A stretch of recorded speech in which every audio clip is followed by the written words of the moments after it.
धीरे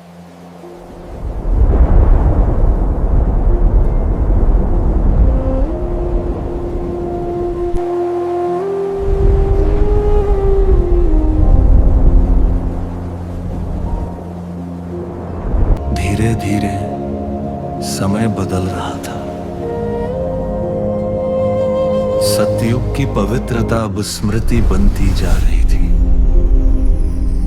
और धरती पर अधर्म की छाया गहराती जा रही थी। वनों में रहने वाले ऋषि मुनि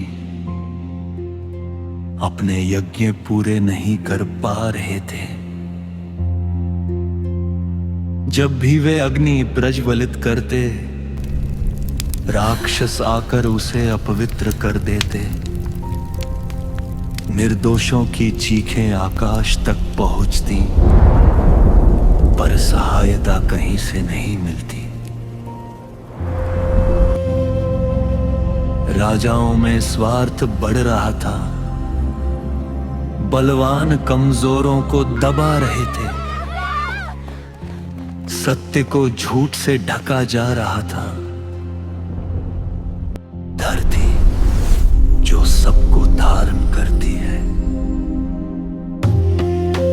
आज स्वयं पीड़ा से कांप रही थी। उसकी करा हवा की सरसराहट में सुनाई देती थी। हे देवताओं, अब मेरी रक्षा कौन करेगा? देवताओं ने यह पुकार सुनी और वे एकत्र होकर सृष्टि के रचयिता के पास पहुंचे। उनकी आंखों में चिंता थी। यदि ये अधर्म यूं ही बढ़ता रहा तो संतुलन टूट जाएगा। तभी दिव्य लोकों में एक गंभीर मौन छा गया, जैसे सृष्टि स्वयं किसी निर्णय की प्रतीक्षा कर रही हो।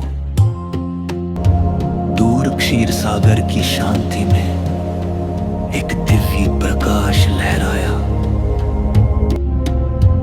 और एक संकल्प जन्म लेने लगा। धर्म की रक्षा के लिए, सत्य की पुनर्स्थापना के लिए, करुणा और मर्यादा को जीवित रखने के लिए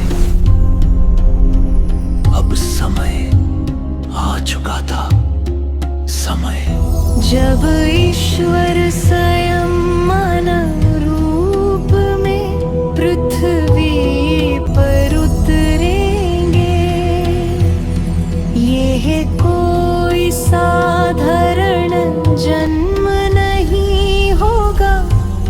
ये एक ऐसी लीला होगी जो युगों तक मानवता को दिशा देगी। धरती की पीड़ा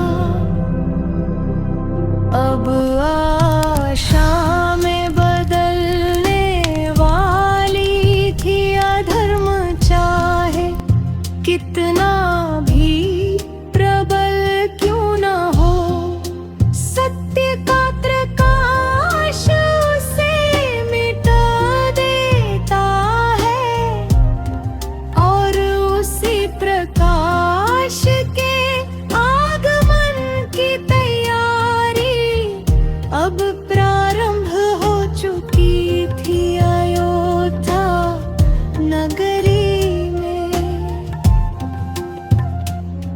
एक राजा अपने जीवन की अधूरी कामना लेकर बैठा था। उसे क्या पता कि उसके महल में स्वयं इतिहास जन्म लेने वाला है। क्या सच में ईश्वर मानव रूप लेकर आएंगे? कहाँ होगा उनका जन्म और कैसे समाप्त होगा ये बढ़ता हुआ अधर्म? जानने के लिए देखिए अगला अध्याय।